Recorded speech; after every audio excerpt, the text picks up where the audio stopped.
Joan zen urriaren 10ean igandea Xoxokako azken jaieguna izan genuen. Eta urtero bezala goizean zehar Artzain txakur txapelketarekin izan zuten hitzordua auzotarrek.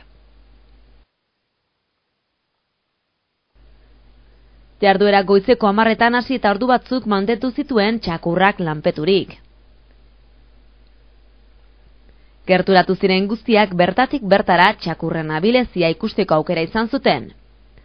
Eta animaliekin artzainak txakurrak gidatzen eta animatzen.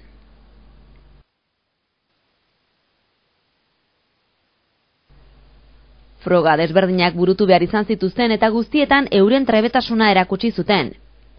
Ikuslegoaren txaloberoak jasoz noski.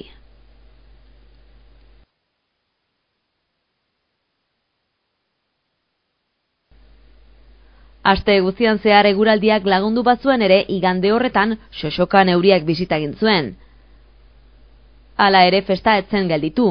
Meza nagusia eguerdiko 12:00 ospatu zen Iñaki Arantzadi erretorarekin. Naiz eta eguraldi kaskarra jendea animatu zen, hori bai aterkiekin.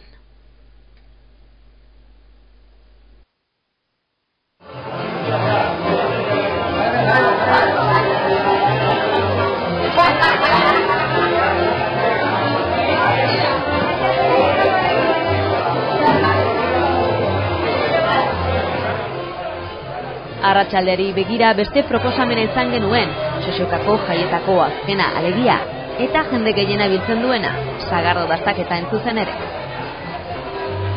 Naiz eta hasiera batean dastaketa kanpoan ospatzeko asmoa zegoen, azkenean Xoxokako aterpean burutu zen. Bertan bildu ziren auzotar ugari.